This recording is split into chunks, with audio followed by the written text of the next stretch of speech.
Lembre-se que ontem, quando a gente começou ali o Êxodo, eu falei para você, o desejo de Deus ao tirar o povo de Israel do Egito era torná-lo povo. Eles não eram.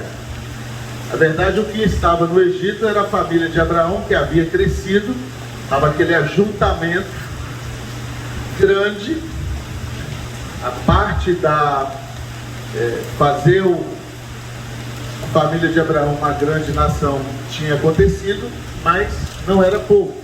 O que precisava para ser povo? Lei, líder e território. Território era a promessa, para onde eles estavam indo. Lei. Eu fiz um desenho lindo para você, né? Deixa eu ver se eu consigo fazer ele de novo.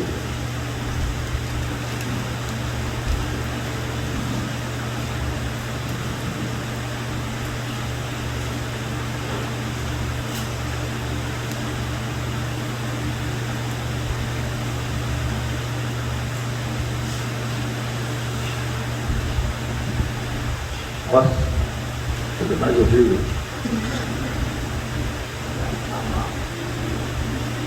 Vou aumentar esse Oriente Médio aqui, porque está muito pequeno.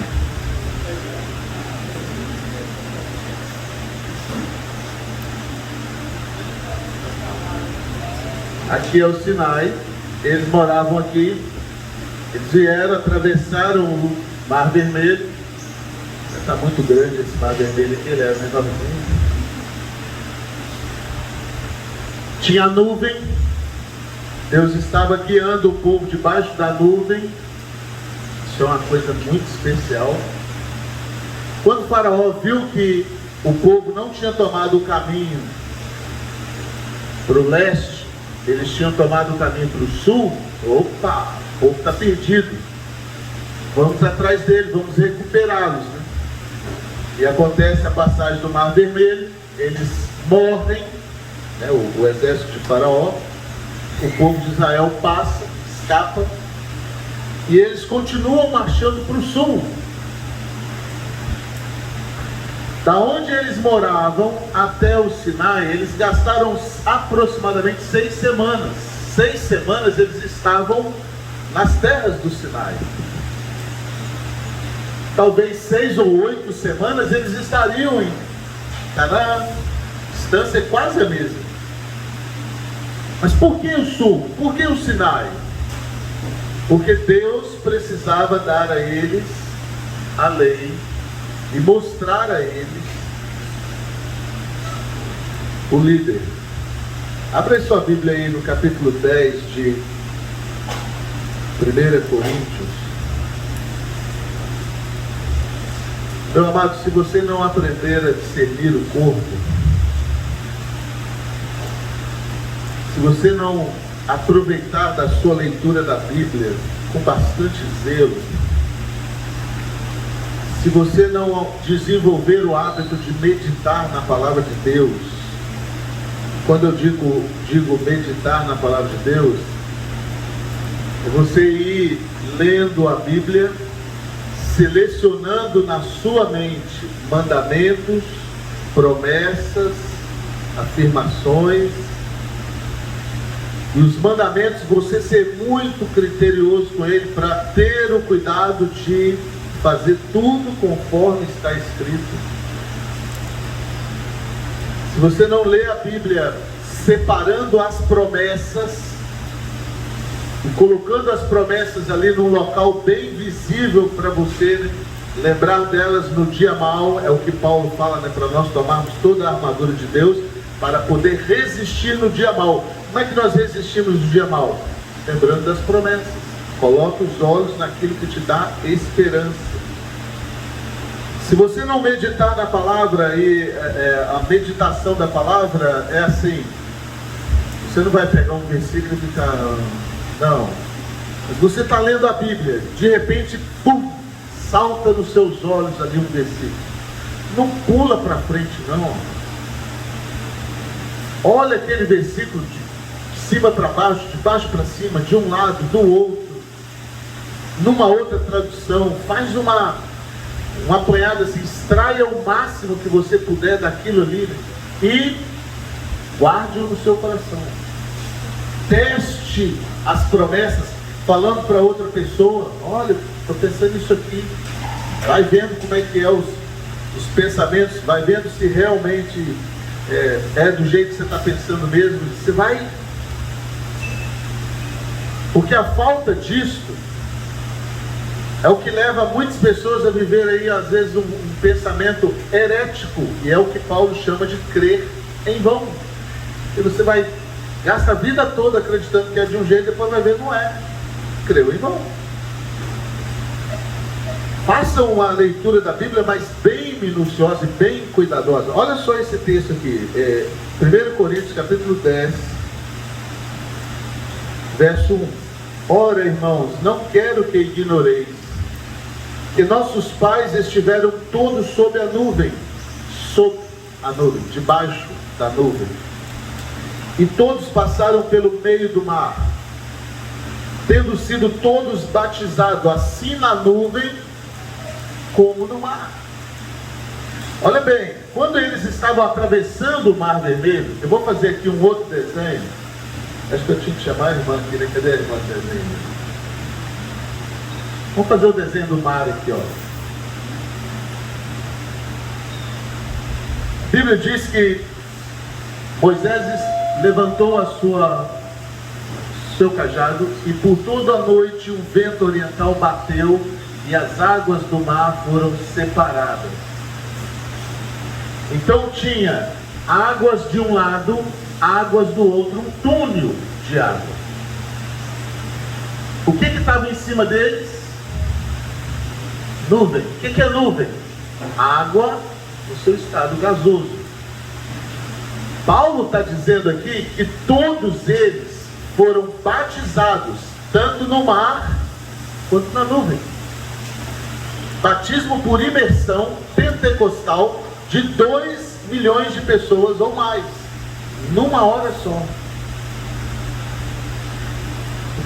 O povo saiu do Egito e Deus estava comprando aquela nação para ele.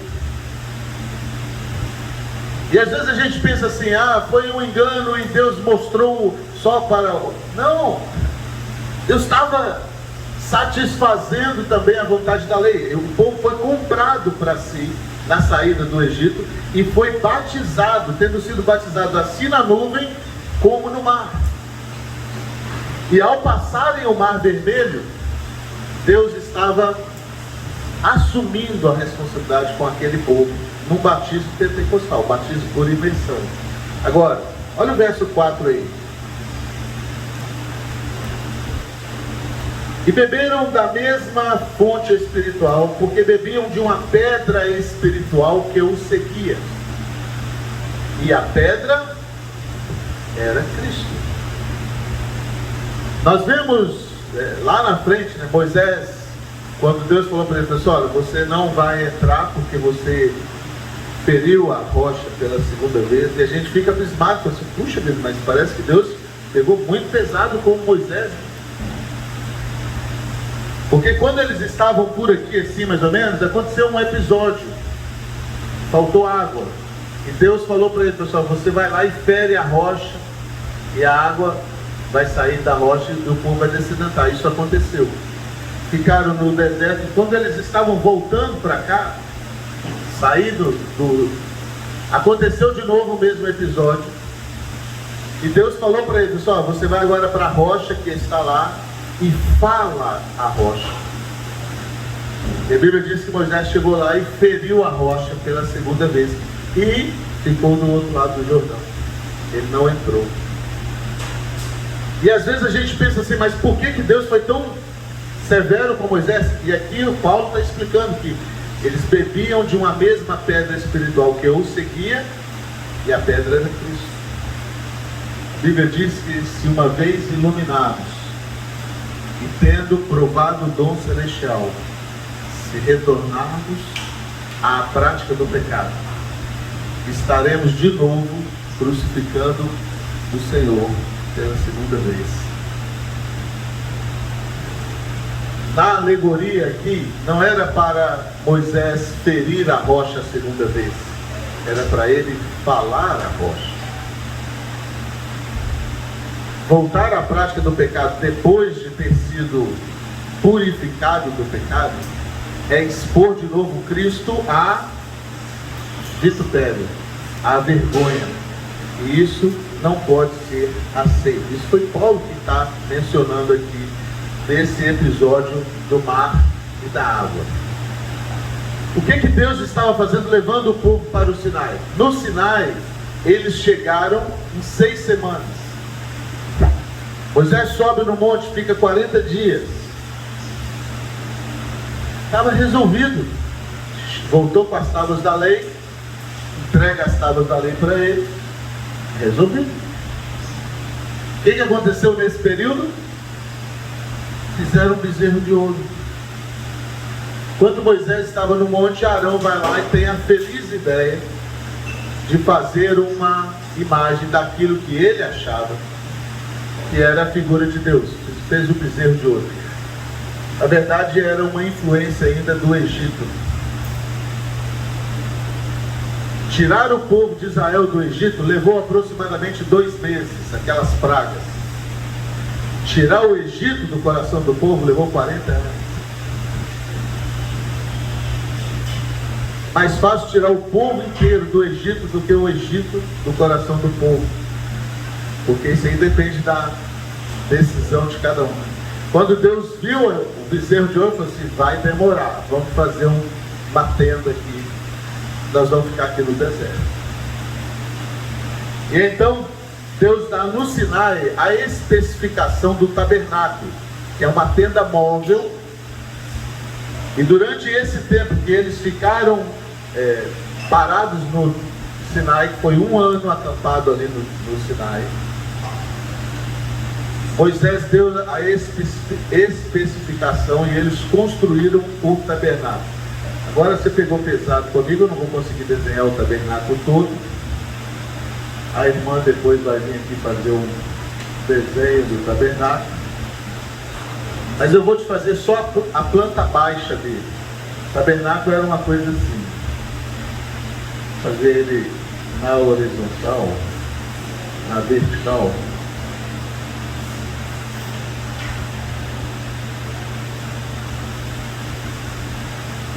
Mais ou menos uma coisa assim. Aqui estava a porta.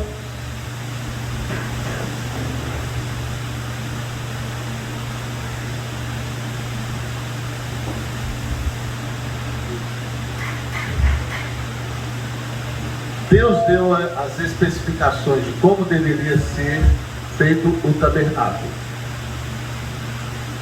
Era uma tenda grande, uma cerca, na verdade, grande, com uma tenda pequena dentro desse cercado. Esse pátio aqui ao redor era chamado de átrio. Essa primeira tenda aqui era chamado de Santo Lugar, ou Lugar Santo, depende da tradução da sua Bíblia. Esse mais interno aqui era chamado de Santo dos Santos,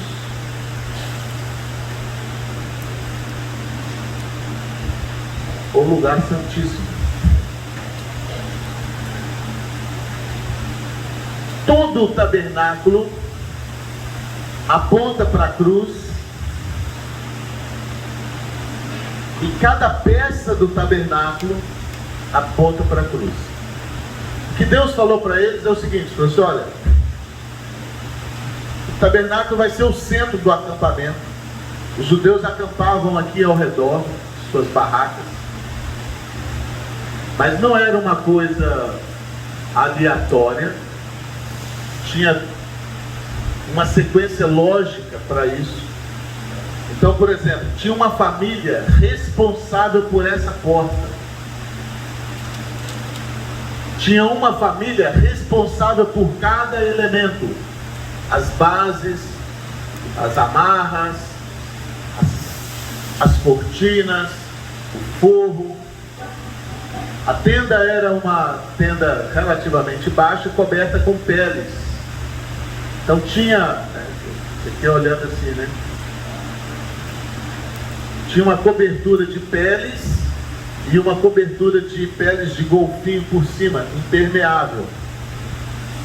E aqui era véus, e cada família tinha a sua função na hora do transporte do tabernáculo. Deus disse o seguinte, que quando a nuvem subia, nem se pensava duas vezes. Eles vinham e começavam a desarmar o acampamento. Botava tudo isso, algumas peças em carroças, outras peças nos ombros dos sacerdotes, e eles esperavam a nuvem se mexer. A nuvem se mexia, para o lado que ela se mexia, o povo andava. Quando a nuvem parava, o povo parava. Quando a nuvem abaixava, o povo armava o acampamento. Como é que eles armavam o acampamento? Primeira coisa a ser montada é a porta. A porta sempre apontava para o leste, sempre apontava para o nascente do sol. Então, quando a nuvem parava, essa família aqui vinha, identificava onde era o nascente e fincava a porta. Quando ela fincava a porta, os outros aqui já sabiam o que tinha que fazer. Já viu um circo quando chega na cidade? Você passa num dia assim, está um terreno baldio. No dia seguinte já tem espetáculo. Você fala, como é que aconteceu isso? Eles chegam, é uma rapidez enorme. Cada um já sabe o que tem que fazer. No final daquele dia já pode apresentar um espetáculo. O tabernáculo tinha essa função de ser móvel, ser ágil. O tabernáculo era o centro do acampamento. As famílias hospedavam em volta. E assim, fazendo um desenho assim, a gente passa uma ideia de que era um acampamento igual aqui o seminário. Mas lembre-se, eram mais de 2 milhões de pessoas.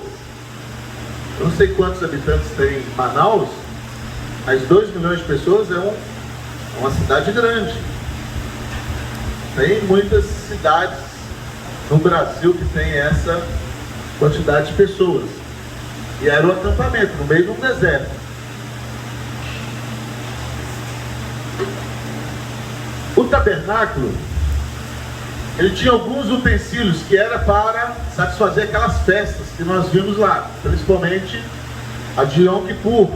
Mas tinha atividades no tabernáculo todos os dias, e tinha ofertas no tabernáculo todos os dias. Para cada coisa que acontecia, né, um menino nascesse, receber uma herança, tinha as ofertas específicas que era para as pessoas levar para o tabernáculo. Esse primeiro elemento aqui era chamado de, eu vou colocar um número, eu vou colocar do lado de cá, vou chamar esse aqui de número 1. Ele é o altar do sacrifício.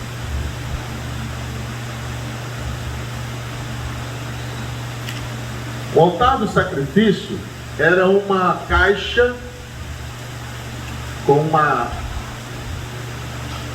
de bronze com uma grelha embaixo, era como se fosse uma churrasqueira, onde eles colocavam lenha realmente, e o animal era queimado dentro. Era uma churrasqueira enorme, e em cima dela tinha um chifrezinho assim, ó, nos 4 cantos, onde o animal era amarrado antes dele ser imolado. Do lado aqui tinha uma mesa, onde eles matavam o animal, e ele era colocado dentro dessa caixa e era carbonizado, né? Tinha ofertas diferentes para cada fim específico, né? Quando era oferta de holocausto, eles queimavam tudo mesmo, não sobrava nada. E tinha às vezes ofertas que eles tiravam a gordura, ou tiravam uma parte. Depende para o fim que era feito. Isso era feito aqui, no altar do sacrifício. A próxima peça que tinha era uma bacia toda feita em bronze polido.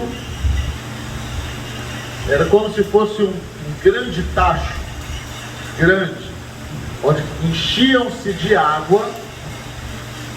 Esse aqui é o número 1, o número 2 era chamado de pia, aonde o sacerdote se lavava antes de entrar no santo lugar.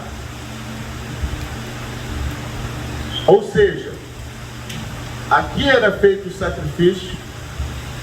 Antes dele entrar no santo lugar, ele precisava passar pela pia e se lavar. Ele não podia entrar lá sem lavar as suas mãos. Isso era a pia. Aqui tinha uma outra porta. E dentro desse primeiro espaço aqui, que é o santo lugar, tinha 3 utensílios. Do lado de cá tinha um candelabro com lâmpadas. Do lado de cá tinha uma mesa com pães da proposição. E aqui na frente tinha uma caixa quadrada chamada de altar de incenso. Eu vou colocar aqui os números 3, 4 e o 5. Sendo o 3 o candelabro,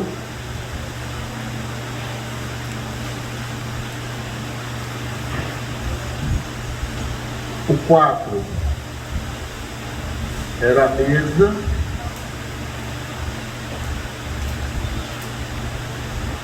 mesa da proposição. Oi?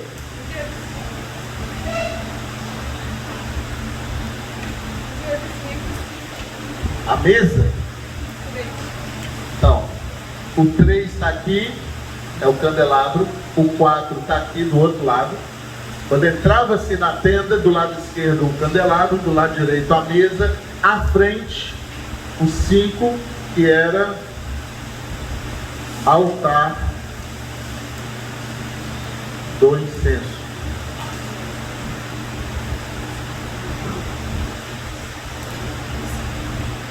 Esse altar de incenso era uma caixa de madeira coberta de ouro, aonde era queimado especiarias específicas o tempo todo, que perfumava o tabernáculo. Logo depois do altar de incenso tinha um véu. Isso aqui é um véu que separava o santo lugar do lugar santíssimo, do Santo dos Santos. E lá dentro do Santo dos Santos tinha uma outra peça, na verdade 2 peças. Eu vou colocar aqui os 6 e o 7. Os 6 e o 7 estavam aqui dentro, tá? Que era o 6, a arca da aliança,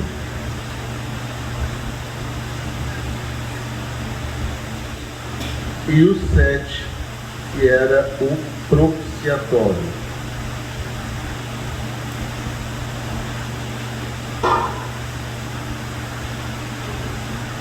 Vou fazer o desenho deles aqui. A irmã que me perdoe. Mas é assim, ó, é uma caixa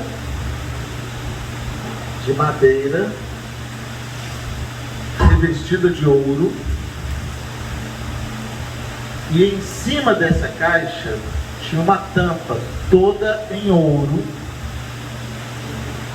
fundido, sem emendas, e em cima da tampa tinha querubins, um para lá e um para cá.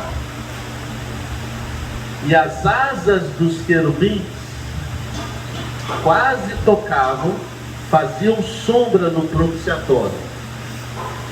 E aqui também tinha chifres, 4 chifres, nos 4 cantos da arca. E tinha argolas que eram passadas nos varais. Essa peça era para ser carregada nos ombros, ela não podia ser colocada em animais. Essas argolas também em ouro, aonde passavam 2 varais e 4 homens carregavam essa peça. Isso aqui são as asas do querubim, né? Também que meu desenho é muito horrível, não dá para idolatrar. Essa é a arca do concerto. E a tampa era o propiciatório. São 2 peças. Dentro da arca tinham 3 elementos. Dentro da arca tinha um vaso cheio de maná, o mesmo maná que caiu no deserto, do qual Deus tinha dito para eles: você colha só o que você vai comer no dia. Não era para deixar de um dia para o outro. Mas quando veio a primeira colheita, Deus falou para Moisés: pegue uma vasilha e ponha dentro da arca. E isso ficou testemunho com o povo de Israel séculos. Então tinha esse vaso com o maná. Tinha uma vara de Arão que florescera quando o povo ficou enciumado com Arão. Deus mandou eles pegar um chefe de cada tribo, e cada um cortaria uma ramo de qualquer que fosse a árvore e colocasse lá, e a árvore, o ramo que florescesse, então Deus estaria escolhendo aquele ali para ser o sacerdote. E a vara de Arão floresceu e deu amêndoas. Então isso foi para dentro da arca também. E tinha um outro elemento que eram as tábuas da lei. Então a vara de Arão e as tábuas da lei. Esses 3 elementos era o que denominava arca do testemunho, ou arca da aliança, porque essas 3 testemunhas indicavam a aliança que Deus fez com o povo de Israel. Isso estava aqui. O propiciatório, essa tampa de ouro, era onde o sumo sacerdote, uma vez por ano, no dia de Yom Kippur, ele pegava a oferta aqui, imolava o cordeiro, pegava o seu sangue, lavava na pia, passava por esses 3 elementos aqui e vinha cá dentro, no Santo dos Santos, e nesses chifres que tinha aqui no propiciatório, ele aspergia o sangue, e a profecia então aplacava a ira de Deus ali por 1 ano. 1 ano eles estavam perdoados. Esse era o tabernáculo. Os judeus, só os judeus, podiam entrar no átrio. Os gentios não podiam entrar aqui. Os sacerdotes, e só os sacerdotes, podiam entrar aqui. Os judeus não podiam entrar. Só o sumo sacerdote podia entrar aqui uma vez por ano. O sacerdote não podia entrar. Só o sumo sacerdote, uma vez por ano. Lembra que eu falei para você que pecado não tem diferença, né? Pecado, pecadinho, pecadão. Agora, responsabilidades, tem certas coisas que o gentio faz lá que a sociedade aceita. O crente não deve fazer. Não se faz assim em Israel. Tem certas coisas que o crente comum pode fazer. Aquilo que Paulo falou, né? Quando eu era menino, eu fazia coisas de menino. Ninguém vai reclamar de ver um menino fazer coisas de menino. Agora, se vê você adulto fazendo coisas de menino, aí começam a questionar. Pessoal, mas será que tem algum problema mental? E se você é um homem ligado ao ministério, aí então mais responsabilidade ainda você tem. Então aqui só entravam os judeus, aqui só entravam os sacerdotes, aqui só entrava o sumo sacerdote uma vez por ano. Tem uma música que a gente canta, não sei se vocês conhecem, mas às vezes a pessoa não tem o entendimento. A música é linda. A música fala assim: não apenas do átrio ou do santo lugar, leva-me a te adorar entre os querubins. Já viu essa música? não apenas do átrio ou do santo lugar. Eu quero te entronizar entre os querubins, lá no propiciatório, lá onde o sumo sacerdote entrava uma vez por ano. É lá que nós queremos estar, no máximo da presença de Deus, não apenas do átrio. Lá perto de mim abriu uma igreja lá, Átrio do Senhor. Eu fiquei pensando assim, será que ela sabe o que é átrio?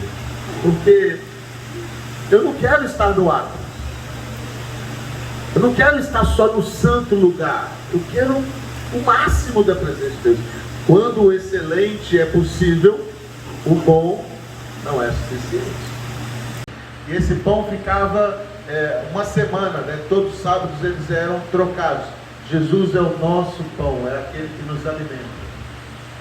O altar de incenso eram especiarias, porque imagina, calor de 50 graus no deserto, peles de animais, sangue de animais, o cheiro. A única coisa que perfumava era aquele incenso que não podia apagar. O tempo todo o incenso, e só era usado ali, não podia usar também. Os filhos de Arão colocaram no incensário e foi tentar fazer. Você lembra o que aconteceu, né? Os dois foram carbonizados na porta do tabernáculo. Jesus é o bom perfume, né? É o nosso perfume, nós somos o bom perfume de Cristo. Passou lá para o outro lado, nós temos a arca da aliança, a arca do concerto. Jesus fez uma aliança conosco. Dentro da arca tem 3 elementos. Tem o vaso de maná, Jesus é o pão que desceu do céu. A vara de Arão indica o sacerdócio de Cristo, Jesus é o nosso sacerdote. As tábuas da lei, Jesus é a nossa lei. Então todos os elementos apontam para Cristo. A arca aponta para Cristo. A tampa, que é o propiciatório, Jesus é a nossa propiciação. Jesus, propiciação é a troca, né? Jesus tomou o meu lugar para que eu tomasse o lugar dele. Ele morreu a minha morte para que eu pudesse viver a sua vida. Isso é a propiciação. O conjunto do tabernáculo mostra Jesus, porque tem a cruz aqui mostrando, indicando como que isso se daria, né? Então cada peça do tabernáculo aponta para Cristo e o conjunto todo do tabernáculo aponta também para Cristo, né? Era o desenho da cruz de Cristo na mente do povo de Israel. Isto no ano 1570, ou seja, 1570 anos, 1546 anos antes de Cristo, foi que o tabernáculo foi construído. Eu vou dizer um negócio para você, querido. Deus fez um esforço enorme, sem tocar no livre-arbítrio do homem, sem manipular o homem, para fazer esse desenho. Veja, depois os próprios elementos do tabernáculo precisaram ter sido ocultados do homem. Porque você imagina se acham a arca do tesouro hoje. Imagina se acham uma pia dessa hoje, ou um pedaço do que eles imaginam. Sem isso já fazem uma réplica aqui no seminário. Meu primeiro ano como professor de Velho Testamento, eu dei uma tarefa para uma turma, para fazer uma réplica do tabernáculo. E eles exageraram, que eles contrataram uma pessoa, que é um artesão, e o rapaz fez um negócio muito bem feito, ficou lindo. A turma, eu vou dizer para você, fez um serviço especial. Esse tabernáculo ficou muitos anos lá no seminário de Guarapari. Mas teve uma hora que a gente teve que dar cabo dele, porque já tinha gente, tabernáculo.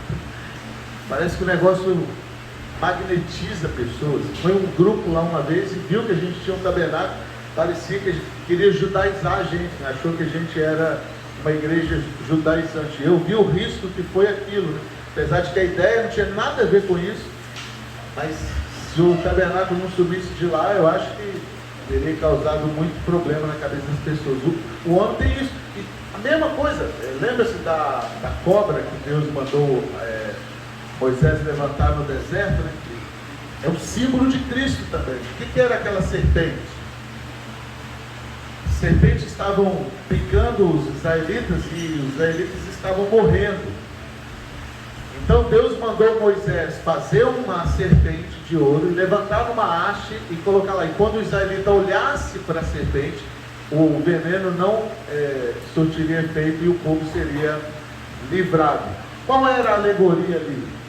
Quando Cristo se fez pecado, quando Cristo se fez maldito por nós, ele assumiu os nossos pecados, ele foi levantado no madeiro. Era o Cristo assumindo a nossa maldição, era o símbolo da maldição. E nós, ao olharmos para Cristo, ao pedirmos o perdão de Cristo, então anula o poder do pecado, né? A morte de Cristo anula o poder do pecado sobre nós. Essa é a alegoria. Só que daí a pouco eles estavam idolatrando a serpente, deram até um nome para ela, né? Chega um tempo, Israel estava idolatrando aquele símbolo que Moisés tinha levantado no deserto. E até hoje, alguns usam esse símbolo de Moisés como subterfúgio para idolatria. Falam, até Deus mandou fazer uma figura de uma... E acha que não é errado fazer imagem de escultura hoje, citando a Moisés. Infelizmente, né, a falta de pensar nas profecias ou pensar nas coisas de Deus leva o homem a fazer algumas loucuras. Mas a ideia do tabernáculo era essa: imprimir na mente das pessoas a lei de Deus. Alguma pergunta? Pode apagar? Muito bem. Vamos para o próximo episódio. No deserto do Sinai, eles ficaram acampados por um ano. Neste um ano, Deus deu a ele a lei,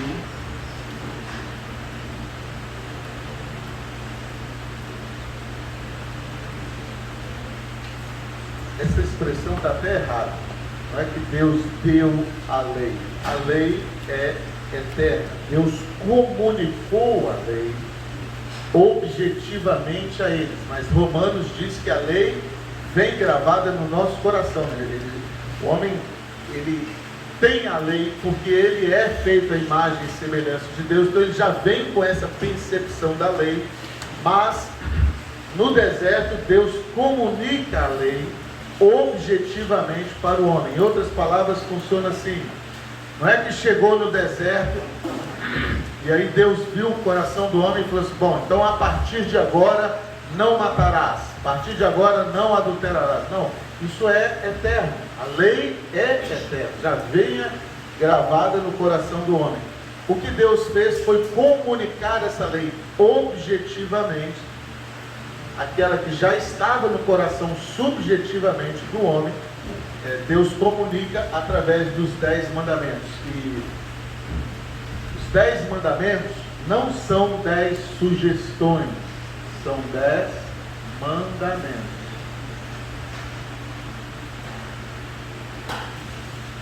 Essa lei é eterna, ou seja, é antes de que o homem fosse homem e depois de que o mundo deixe de ser mundo. A lei, ela é vigente na eternidade. Aí você vai me dizer que Deus está sujeito à lei? Claro que sim. Os 10 mandamentos são eternos.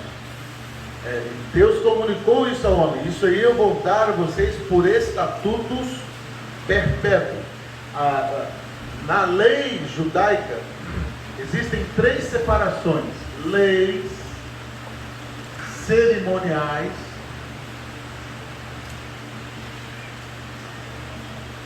leis civis e a lei moral. As leis cerimoniais Cristo cumpriu.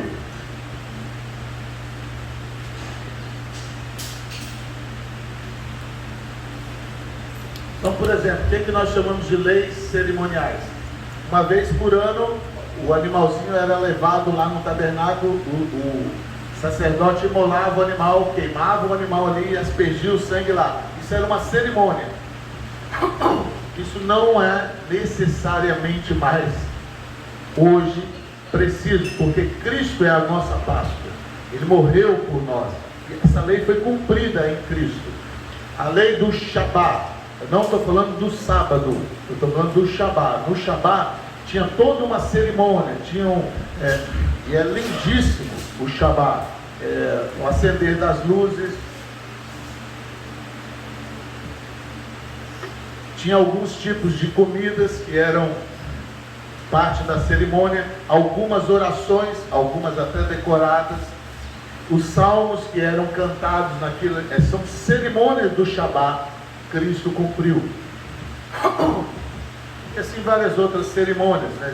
A gente tem inúmeras, a festa do Purim, as festas que nós vimos ali, a Páscoa, primícias. Eu não preciso mais fazer aquilo como cerimônia, porque Cristo cumpriu isso por nós. As leis civis, elas servem para Israel. Então, se você está em Israel, quando chega a data do homem e a mulher, em Israel é obrigatório o serviço militar, tanto para homem quanto para mulher, diferente do Brasil, que é só para o homem. Então, se você está em Israel, você está sujeito às leis civis de Israel. Mas se você está no Brasil, você está sujeito às leis civis brasileiras. Se você vai para a Argentina, você está sujeito às leis civis do país onde você está. Então, por exemplo, o casamento, a forma como eram feitos os casamentos, os soldados, os exércitos, né? Algumas leis, tipos de adultério, ou de casamento, ou de segundo casamento. Israel tem leis diferentes do que nós, aqui brasileiros. Assim, a gente tem, na Constituição brasileira, proibição da bigamia, casamento duplo. Em Israel isso foi aceito por muitos anos, não sei como é que é hoje, mas você podia ter quantas mulheres você pudesse sustentar. Isso são leis civis, não se aplica a nós brasileiros, né? Nós estamos sujeitos a leis brasileiras.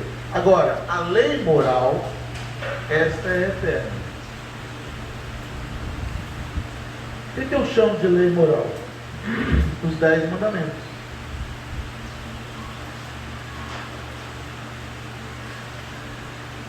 Esta aqui está vigente e não vai deixar de existir.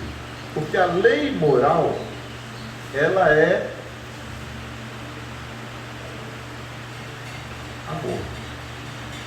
E Paulo diz que o fim da lei é Cristo. É por isso que nós não devemos de forma alguma brincar. Ah, pastor, mas os 10 mandamentos, como eles estão lá? Sim, como eles estão lá. E Paulo, depois, Jesus reduziu isso para 2 mandamentos, né? Amarás o Senhor teu Deus de todo o teu coração, de toda a tua força, e o teu próximo como a ti mesmo.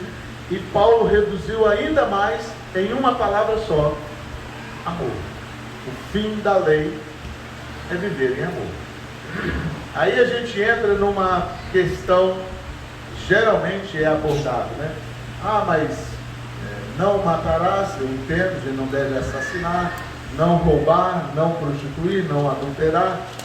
Mas e o 4º mandamento, que é a guarda do sábado? Também está vigente. É para nós descansarmos um dia, é para nós trabalharmos o mais produtivo possível, mas ter também um momento de lazer, um momento de descanso. Lembre-se, parte do 4º mandamento eram cerimônias. Cristo cumpriu a cerimônia. Então, por exemplo, os judeus eles não podiam andar determinado quilometragem. Eles tinham um certo limite que eles podiam caminhar no sábado. Isso não tem mais essa necessidade, não é mais isso. Agora, a guarda do sábado eu não devo negligenciar. O corpo humano precisa de descanso. O que Deus estava fazendo ali, quando Ele estabelece os 10 mandamentos e coloca o 4º mandamento, é protegendo o homem. Porque se você for o tempo todo, né, se for num pique só, os 7 dias na semana, não vai passar muito tempo, o seu corpo vai pedir o descanso. E aí você vai cair doente. Então, a ideia do quarto mandamento é descanso mesmo. E nos lembrarmos do Senhor. Porque imagina, o que o quarto mandamento diz é: 6 dias trabalharás e farás toda a tua obra. Olha bem, para o adventista, né, para o sabatista, o foco está no descanso. Mas lembre-se, o mandamento começa: 6 dias trabalharás. Tão importante quanto descansar é trabalhar 6. Ou seja, você tem que descansar mas você tem que ser também produtivo o resto do tempo. Porque se a pessoa estiver descansando 3, trabalhando 4, é um negócio errado com ele. Ele vai colocar a família dele em dificuldade. E na grande maioria das vezes, quando a pessoa está muito enfatizando o quarto mandamento, pergunta para ele assim: você trabalha domingo também? Eu já fiz esse teste algumas vezes, e alguns falam assim: não, domingo está tudo fechado. Então você está quebrando o quarto mandamento. Porque fala para a gente trabalhar 6. Se você já não descansa, não trabalha sábado e não trabalha domingo, você só está trabalhando 5. Já começou a quebrar o quarto mandamento. Em outras palavras, se a gente pegar o quarto mandamento, vamos imaginar que o quarto mandamento seja esse dedo aqui. E se eu aumentar ele, como é o que na grande maioria das vezes isso acontece: não pode fazer nada no sábado. Eu já vi um amigo meu, isso foi até um dos motivos que me separou do evangelho por alguns anos, porque a gente tinha passado a noite bebendo, não era crente, ele estava comigo, mas no sábado de manhã uma pessoa procurou ele era farmacêutico, para aplicar uma injeção numa pessoa que estava passando mal e não podia vir na farmácia, e ele falou que não podia, porque a farmácia estava fechada, e era sábado e ele era adventista. Eu falei: não estou acreditando nisso, você passou a noite inteira bebendo, vai lá. Não, no sábado a gente não pode trabalhar. Eu falei assim: mas não é trabalho, você está salvando uma vida. E aquilo para mim foi uma coisa muito louca. Mas ele não foi, ele não aplicou a injeção, porque no sábado não se pode trabalhar. É lógico que isso fere outros mandamentos também, de amor. Não é isso que Jesus está exigindo de nós. O que Jesus fala é o seguinte: não foi o homem feito para o sábado foi feito para o homem. O sábado foi para proteger o homem, não o contrário. Eu não posso maximizar esse mandamento e esquecer os outros. E já fiz outro teste também. Uma vez uma pessoa entrou numa discussão dessa e estava falando do quarto mandamento. Eu falei assim: olha, que bacana que você guarda o quarto mandamento. Vamos citar os 10 então? Você é bom nos 10? Vamos citar os... Ele se enrolou todinho. Não sabia nem citar os 10 mandamentos. Então assim, como nós devemos guardar o sábado, que é para ser guardado, né? Não é para a gente brincar com isso, né? Assim, é uma coisa que a gente deve tomar cuidado, principalmente os pastores, porque às vezes no fim de semana é onde a gente tem mais atividades, né? Mas é bom você separar depois de um tempo, para você descansar, para você ter um tempo com a família, se no seu domingo isso não for possível, né? Sempre que possível, você separar um dia para esse dia ser diferente. Imagina, nós vamos ilustrar isso da seguinte forma: nós vamos dar 6 passos e no 7º nós vamos mancar. Você vai andando, contando, né? Porque o sábado era muito precioso para o judeu, isso era um negócio muito aguardado.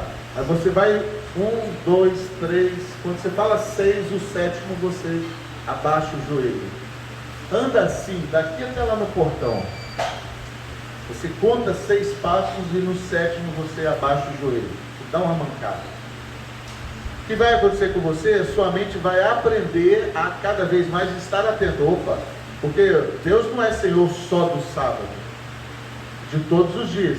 Mas se você vai, os dias vão passando um pelo outro e todos eles são iguais, a tendência é você se esquecer do Senhor. A tendência é você menosprezar não só o sábado, mas os outros dias. A partir do momento que você começa a lembrar, você, opa, Deus tem uma importância na minha vida. Então eu guardo não apenas o sábado, né, mas a minha devoção são todos os dias, até no sábado. Mas o sábado eu faço diferente. E a outra coisa sobre o quarto mandamento é: 6 dias trabalharás, o 7º será o sábado. Não é que o sábado será o 7º, o 7º será o descanso. Vou repetir, olha, 6 dias você trabalha, o 7º é o descanso. Não é que o descanso vai ser o sábado. Então se você começa na terça-feira, por exemplo, quarta, quinta, sexta, sábado, domingo, segunda é o seu sábado, é o 7º dia. Se você começa na sexta-feira, é só você contar 6, o 7º é o dia de descanso. Idealmente, essa é a melhor conta para nós fazermos: trabalhar 6, descansar 1. Já houveram algumas tentativas de mudança dos calendários. Uma delas foi Napoleão Bonaparte, que estava transferindo tudo para métrico, né? Tudo para 10 décimos. E ele então quis fazer uma semana de 10 dias, trabalha 9, descansa 1. Não deu certo. Não é possível. Acabou tendo alguns prejuízos. E isso voltou para 7, descansa 1. Você trabalha 6, descansa 1. Semanas de 7 dias. A verdade é que existe uma sabedoria nisso, no descanso do 7º. E ele é tão importante quanto todos os outros mandamentos. Quer ver um outro que é muito negligenciado pelos cristãos? É o nome do Senhor. Não tomar o nome do Senhor em vão. Porque o Senhor não terá por inocente aquele que tomar o nome do Senhor em vão. É a mesma coisa que o mesmo princípio do sábado. Quando eu separo um dia e eu me lembro do Senhor, a semana passa a ser importante. Quando eu uso o nome do Senhor em vão, o que Deus está protegendo é um nome que é sagrado. Então, qual é a diferença entre uma pedra de diamante e uma pedra de brita? Por que uma pedra de diamante, menor que seja, vale mais do que um caminhão de pedra de brita? Porque brita você encontra em todo lugar. Às vezes até atrapalha a gente, né? Pisa nela, machuca. Diamantes são raros. É por isso que Deus diz para nós preservarmos o nome dele, para momentos especiais, não usar em vão. Eu hospedei uma vez um amigo meu na casa, e ele, tudo que ele via, usava o nome de Jesus. Ai, Jesus, ai, Jesus, ai. Às vezes quando ficava alegre, falava até mais alto, né? Jesus. E aquilo eu fui me incomodando, aí a gente sentou na praia um dia, e ele usou isso de novo. Eu falei para ele assim: vem cá, o que você entende com o mandamento que diz que não é para tomar o nome de Deus em vão? Aí ele olhou para mim, assustou assim, ele falou assim: mas não pode ser isso não. Eu falei assim: mas por que não? Como você entende? Não, eu falo isso sem ter nada a ver. É isso que é uma palavra em vão. É exatamente isso que quer dizer a palavra vão. É sem sentido. É tornar o nome de Deus sem sentido. É uma expressão. Você não usa outra coisa. Você não usa carrapato ou, sei lá, cachorro. Por que eu vou usar o nome de Deus? Tiago fala para, quando nós fazemos planos, a gente colocar Deus, né? Assim, se Deus quiser, mas é diferente de você usar a expressão toda hora: ai meu Deus, ó Deus, ai, Deus. O nome de Deus, ele é para ser guardado. Igual o sábado é para ser guardado. Mas o sábado quando eu reverencio Deus, separando um dia para Ele, eu preciso também reverenciar o nome de Deus, reservando essas expressões para momentos especiais. O nome de Deus é para ser usado em momentos em que nós precisamos dele, E aí então ele é usado como uma oração, não de uma forma vã, para ser uma expressão qualquer usada por nós. Vamos parar? 15 minutos, daqui a pouco a gente volta.